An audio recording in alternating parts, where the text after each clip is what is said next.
Shalom, selamat berjumpa kembali saudara-saudara yang dikasihi di dalam Kristus Yesus dalam minggu akhir tahun gerejawi sekaligus peringatan akan orang-orang yang sudah meninggal.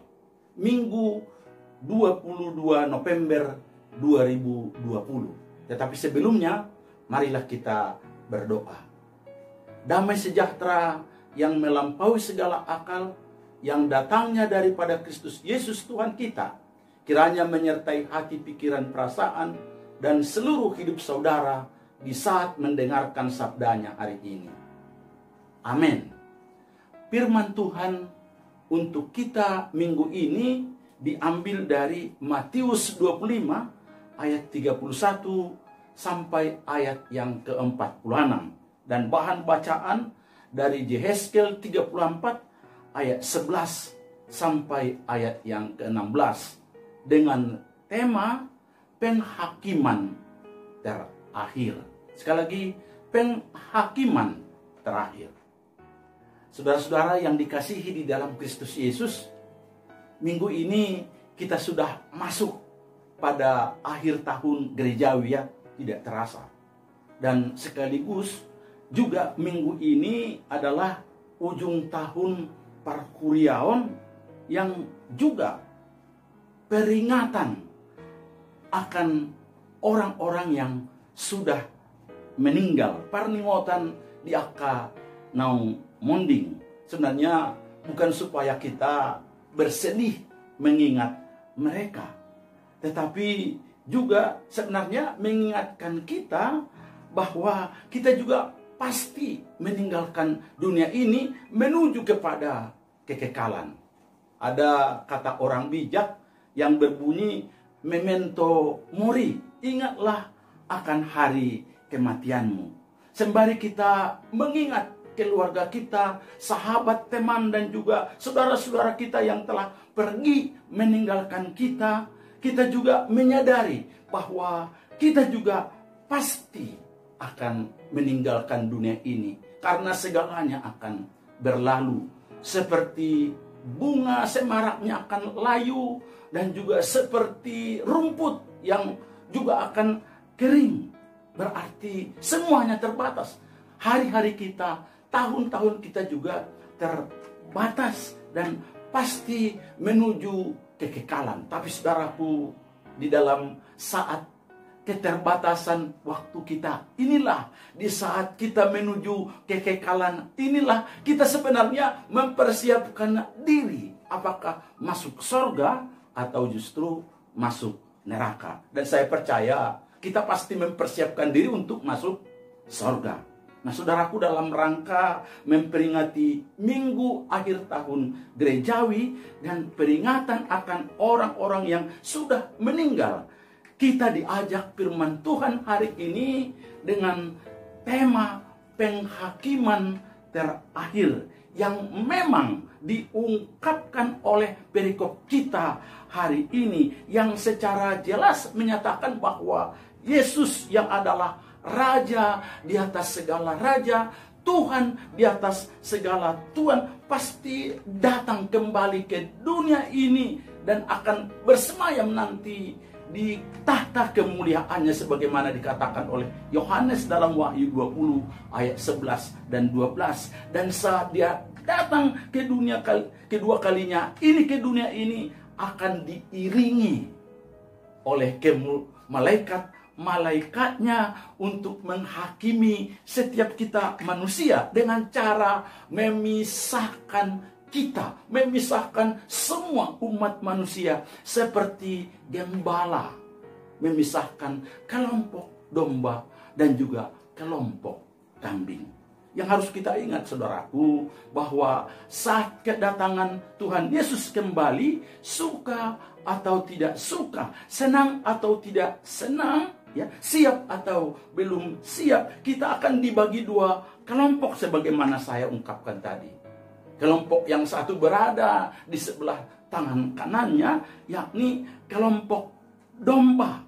Tapi juga satu kelompok lagi yang disebut dengan kelompok kambing berada di dalam sebelah kirinya. Dan Yesus sebagai hakim agung akan menghakimi secara benar dan akan berkata kepada kelompok domba itu, mari kamu yang diberkati oleh Bapakku, terimalah kerajaan yang telah disediakan bagimu sejak dunia dijadikan. Tetapi kepada kelompok kambing, Yesus akan berkata, enyahlah dari hadapanku, hai kamu orang-orang terkutuk, enyahlah ke dalam api yang kekal yang telah disediakan untuk iblis dan malaikat-malaikatnya. Saudaraku, melaluinya lah sebentar kita akan merenungkan firman Tuhan ini. Marilah kita perhatikan saudara-saudaraku. Yang pertama, kedua kelompok ini, kelompok domba dan kelompok kambing ini memiliki persamaan tapi juga perbedaan. Menarik untuk dicermati bahwa penghakiman terjadi antara kelompok domba dan juga kelompok kambing. Dan bukannya kelompok domba dan juga dengan kelompok serigala.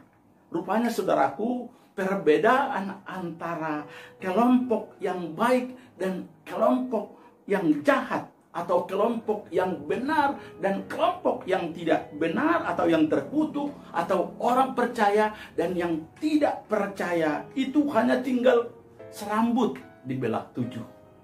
Ini luar biasa saudaraku, karena memang dan domba itu adalah sama-sama binatang, kelompok hewan ruminansia, memiliki sistem pencernaan yang sama. Juga kelompok ini sama-sama memiliki bau khas yang tidak enak, ya. Bakos istilah kami. Dagingnya juga sama-sama enak tentunya. Selain itu, ya, dia adalah sama-sama digembalakan oleh gembala yang sama, yang sangat baik. Dan juga dia adalah sama-sama binatang yang sama bentuknya dan suaranya, sama-sama mengembik. Tapi juga ada perbedaan yang sangat signifikan dari kelompok domba dan kelompok kambing. Yang pertama itu bulunya. Kambing biasanya lurus dan tidak bisa dan tidak pernah digunting. Beda dengan domba, dia berkeriting, tebal dan biasanya digunting dan sangat bermanfaat. Yang kedua, telinganya. Telinga kambing itu biasanya agak lebar tapi juga terjuntai ke bawah dan panjang, sedangkan telinga domba menegak ke atas. Artinya kambing sebenarnya kurang senang mendengarkan suara, apalagi suara Tuhan tentunya. Tetapi domba sangat senang mendengar suara gembalanya. Yang ketiga, tanduknya. Tanduk kambing itu mengarah ke atas, apalagi kadang-kadang ke samping. Itu artinya apa? Suka melawan dan melakukan kekerasan dan suka berkelahi. Sedangkan tanduk domba biasanya itu memiliki melengkung, ya. Bahkan ada domba yang tidak memiliki tanduk. Artinya apa? Lemah lembut, patuh dan tidak mau berkelahi, ya. Tidak suka melakukan perlawanan. Yang keempat, cara makan dan kebiasaan. Kalau kambing biasanya sendirian, itu artinya kambing adalah kambing yang egois, ya. Sedangkan domba senang bersekutu. Dan juga mereka biasanya bergerombol, baik waktu mereka mencari makan dan juga saat di kandang. Artinya saudaraku, bahwa kelompok domba ini adalah kelompok yang senang untuk bersekutu, saling membantu, saling menghangatkan, saling memotivasi, saling melakukan perbuatan baik untuk satu dengan yang lain. Saudaraku, merefleksikan sifat domba dan kambing ini dalam kehidupan manusia dapat diartikan bahwa manusia yang benar seperti domba ini adalah sabar, teratur, saling bekerja sama, tidak egois, dan juga mau saling memotivasi, saling menghangatkan, dan juga senang untuk apa? Mendengar suara Tuhan Yesus. Beda sekali dengan kambing, orang-orang yang tidak percaya kepada Yesus. Biasanya dia adalah egois, tidak sabaran, cenderung melawan, berontak, suka berkelahi, dan tidak peduli dengan apa? Suara Tuhan. Makanya saudaraku, Tuhan Yesus menyatakan bahwa domba adalah gambaran orang benar yang diberkati oleh Tuhan. Jika kita baca dalam ayat 34, 37, dan ayat 40-an. Ini jelas menunjukkan bahwa kelompok orang-orang benar, orang-orang Kristen sejati adalah orang yang telah mengalami penebusan darah Yesus, telah mengalami pengampunan oleh Yesus dan percaya kepada Yesus sebagai Tuhan dan juru selamatnya. Sehingga mereka adalah orang-orang yang sudah dibenarkan dan dianggap benar oleh Allah di dalam Yesus. Sehingga mereka suka mendengar suara Allah, suara Yesus dalam kehidupannya hari lepas hari. Tentu tidak hanya mendengarkannya, tapi juga untuk melakukannya. Beda dengan kelompok kambing, orang-orang terkutuk dalam ayat 41. Menunjuk kepada orang-orang yang tidak percaya kepada penebusan Yesus di kayu salib. Dan juga Kristen KTP, Kristen tanpa Kristus. Tidak suka mendengarkan suara Tuhan, suka melawan, suka memberontak, dan suka juga berkelahi. Dan menariknya lagi saudaraku, jika kita perhatikan dalam firman Tuhan ini, tidak ada kelompok tiga yang setengah-setengah. Kadang-kadang percaya kepada Kristus, kadang-kadang tidak mau tahu dengan ibadah dan juga dengan Kristus. Tapi hanya dua kelompok, kelompok kambing dan juga kelompok domba. Kenapa? Karena tempatnya juga hanya dua yang disediakan, yakni apa? Sorga dan juga neraka. Identitas domba dan juga identitas kambing ini perlu untuk yang kedua, praktek kasih, kepedulian kepada sesama. Sekali lagi, kepedulian kepada sesama. Ciri-ciri seorang Kristen sejati bukanlah soal pengetahuannya tentang Alkitab memadai, hebat dan luar biasa, melainkan praktek kasih yang dapat diberikannya kepada mereka yang membutuhkannya. Sama seperti domba digambarkan tadi, adalah domba yang bergerombol, domba yang saling menolong satu dengan yang lain, domba yang saling membantu. Orang-orang benar, orang-orang Kristen sejati juga tidak hidup untuk dirinya sendiri, tetapi rindu melakukan kasih kepada sesamanya dan orang-orang yang teraniaya, orang-orang miskin, orang-orang yang papa, sebagaimana telah dipersonifikasi Kristus dalam teks kita ini. Ada 6 sifat kasih yang dipraktekkan oleh orang Kristen sejati atau kelompok domba ini, yakni mengasihi mereka yang lapar, memberikan minum kepada yang haus, dan juga memperhatikan mereka yang disebut orang asing, mereka yang telanjang, mereka yang sakit, bahkan orang yang ada dalam penjara. Saudaraku, mereka-mereka ini adalah orang-orang sebenarnya yang terpinggirkan. Dan kepada mereka inilah yang sangat membutuhkan perbuatan kasih, perbuatan baik dari orang Kristen yang telah mengalami penebusan Kristus di dalam kehidupannya. Saudaraku, kepada mereka ini perbuatan kasih, perbuatan baik daripada orang Kristen sejati, firman Tuhan katakan mereka lakukan mengingat firman Tuhan yang tertulis dalam Lukas 7 ayat 47 yang berbunyi, sebab itu aku berkata kepadamu, dosanya yang banyak itu telah diampuni sebab ia telah banyak berbuat kasih. Tetapi orang yang sedikit diampuni, sedikit juga ia berbuat kasih. Dalam ayat lain juga dikatakan bahwa siapa menaruh belas kasihan kepada orang yang lemah, itu memiutangi Tuhan yang akan membalas perbuatannya itu. Tentu saudaraku, tidak banyak orang yang melayani orang-orang yang terpinggirkan dan hina ini. namun justru kesukaan dan kesetiaan dalam melayani mereka yang hina, inilah merupakan tanda dan bukti bahwa seseorang sudah menjadi apa? Anak Tuhan. Sudah menjadi kelompok orang-orang Kristen sejati.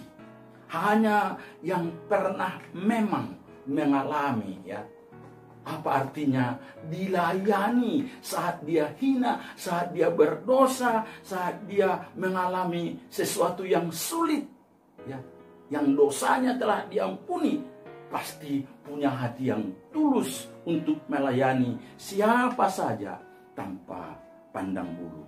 Kekristenan sejati, kelompok domba, bukanlah omong doang, tetapi pasti karena senang dan suka, ya, imannya dibuktikan dengan sungguh-sungguh mengasihi dan juga berbuat kebajikan, melakukan kebaikan bagi banyak orang.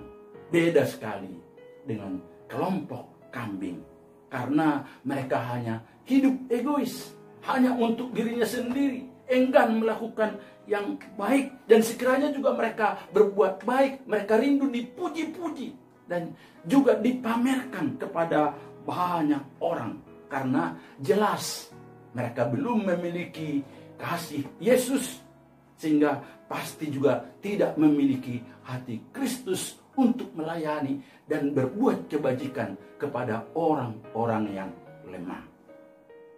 Yang ketiga, reaksi dan tanggapan kedua kelompok ini. Jika kita simak kedua kelompok ini, baik kelompok domba dan kelompok kambing, terhadap apa yang telah Yesus ungkapkan ini, mereka sama-sama apa? Kaget. Sama-sama tidak mengerti akan pernyataan itu.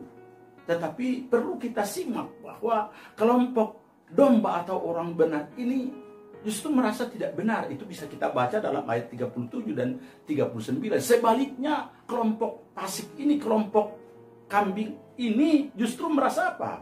Merasa ya benar, merasa dirinya benar. Ayat 44. Selain itu, hakim itu hanya membicarakan perbuatan baik dari orang-orang benar itu atau kelompok domba itu, dan tidak satu kali pun dia berbicara tentang apa? Dosa-dosa mereka. Karena memang Allah kita itu jika sudah mengampuni, tidak akan pernah mengingat dosa kita lagi. Itu dapat kita baca dalam Yesaya 43 ayat 27. Akulah dia yang menghapus dosa pemberontakanmu oleh karena aku sendiri, dan aku tidak mengingat dosamu. Nah, luar biasa saudaraku jika kita sudah diampuni oleh Tuhan. Dan dari pertanyaan orang-orang benar atau kelompok domba ini dalam ayat 37 sampai 39 tadi menunjukkan mereka tidak menyadari atau tidak mengingat apa yang sudah mereka buat kepada sesamanya. Ya. Atau mereka sebenarnya tahu sendiri bahwa jika mereka berbuat baik itulah adalah apa? Sebagai ungkapan syukurnya kepada Tuhan yang telah memberikan berkat-berkatnya kepada mereka. Tetapi justru orang fasik ini terbalik. Mereka tidak menyadari dosa-dosanya sendiri, ayat 44. Tetapi mereka menyadari, bahkan mengingat akan perbuatan baik mereka. Persis seperti yang dikatakan dalam Matius 7 ayat 22. Dan saudaraku, Yesus tidak peduli dengan apa yang telah mereka lakukan. Bahkan Tuhan Yesus menyebut mereka adalah apa? Orang-orang terkutuk. Saudaraku, ini kontras dengan orang benar, orang Kristen sejati atau kelompok domba. Karena mereka disebut apa? Orang yang diberkati oleh Bapa. Ini harus kita sadari. Sebenarnya sebelum mereka dibenarkan oleh Allah, atau kita ini sebelum percaya kepada Yesus juga adalah orang yang terkutuk karena dosa-dosa kita.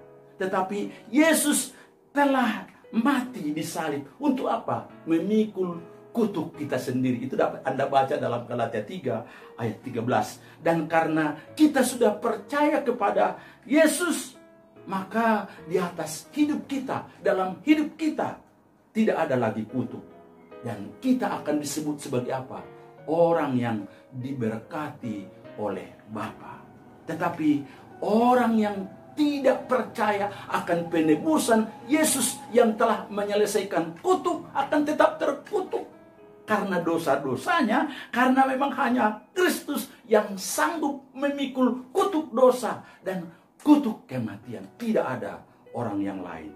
Dalam hal inilah saudaraku, perbuatan baik atau apa yang sudah dilakukan oleh orang-orang benar dan juga kelompok domba itu justru akhirnya dicatat oleh Tuhan.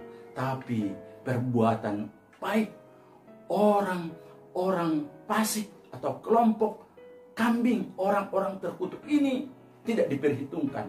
Karena memang mereka masih berada dalam apa? Masih berada dalam kutukan Tuhan. Saudara-saudaraku, mari kita menyadari, hanya jika kita sudah ditebus oleh darah Yesus, kutuk dosa hilang, maka perbuatan baik kita itu sangat-sangat menyenangkan hati Tuhan. Tapi sebaliknya, jika kita belum diampuni oleh Tuhan dan kutuk dosa masih ada, percayalah, sehebat apapun perbuatan baikmu tidak akan diperhitungkan oleh Tuhan. Hanya seperti apa? Hanya seperti kain kotor yang tidak ada apa-apanya. Yang keempat, keputusan dari Raja di atas segala raja, Tuhan di atas segala Tuhan, hakim yang adil itu jelas kepada kelompok domba atau orang benar yang penuh kasih dan peduli kepada sesamanya. Itu diberikan apa? Kerajaan yang telah disediakan Tuhan sejak dahulu kala. Itu ayat 34. Tetapi sebaliknya, kepada kelompok yang tidak ada kasih itu, karena mereka juga tidak percaya kepada Yesus, yakni kelompok kambing ini, ia berkata, "Enyahlah dari hadapanku, hai kamu orang-orang terkutuk, enyahlah ke dalam api yang kekal yang telah sedia untuk iblis dan malaikat-malaikatnya." Saudaraku, kata terkutuk ini diucapkan dengan maksud mendatangkan celaka atau hal buruk. Dan tempat celaka itu adalah api yang kekal. Suatu ungkapan metaforis bagi neraka yang sedianya untuk iblis dan para malaikatnya, tapi juga kini menjadi bagian tempat daripada orang-orang yang tidak dikenanya itu, yakni kelompok kambing. Saudara-saudara yang dikasihi di dalam Kristus Yesus Tuhan kita, tadi kita sudah menyimak apa yang akan terjadi sewaktu Yesus datang untuk menghakimi dengan adil pada hari terakhir, saat dia datang kedua kalinya dalam kemuliaannya. Maka saat kita sekarang ini beribadah akhir tahun gerejawi, dan saat kita mengingat orang-orang yang sudah mendahului kita, entah itu keluarga, sahabat, teman, dan juga seluruh umat manusia yang sudah duluan meninggalkan dunia ini, sembari mengingat juga memento mori, ingatlah hari kematianmu. Tentu tanpa menggurui saudaraku dan menghakimi, saya rindu kita masing-masing mengintrospeksi diri kita. Apakah selama ini kita sebagai orang yang percaya, yang sudah ditebus oleh Yesus dan juga sudah disebut menjadi kawanan dombanya, sudah melakukan keenam sifat kasih Yesus itu yang telah dipersonifikasikan dia menjadi dirinya? Apakah kita juga sudah melakukan kasih kepada sesama kita, berbuat kebajikan kepada orang-orang yang terpinggirkan dan miskin itu? Dan apakah kita sungguh-sungguh memuliakan Tuhan saat kita berbuat kasih dan kebajikan kepada sesama kita, karena kita sudah duluan mengalami kasih Yesus yang begitu agung itu? Mari saudaraku, mulai hari ini berusahalah menjadi saluran kasih dan berkat Allah kepada orang lain. Sungguh-sungguh mengimplementasikan kasih Yesus seperti Tuhan Yesus yang telah duluan mengasihi kita. Sehingga saat Yesus datang kedua kalinya dia berkata kepada setiap kita, mari, hai kamu yang diberkati oleh Bapakku, terimalah kerajaan yang telah disediakan bagimu sejak dunia dijadikan. Jika tidak, saudaraku, pasti masuk kepada kelompok kambing. Dan Yesus pasti akan berkata kepada orang-orang fasik ini, enyahlah dari hadapanku, hai kamu orang-orang terkutuk, enyahlah ke dalam api yang kekal yang telah sedia untuk iblis dan malaikat-malaikatnya. Saudaraku, ingatlah, nanti pada pengadilan terakhir, saat Yesus datang dalam kemuliaannya, tidak ada lagi pembelaan diri kita. Maka selagi ada kesempatan, walaupun itu terbatas, gunakanlah sebaik-baiknya, sungguh percaya kepada Yesus, tapi juga berbuat kebajikan, menjadi berkat kepada orang lain, khususnya orang-orang yang papa miskin dan terpinggirkan. Kiranya Tuhan Yesus memberkati saudara. Amin.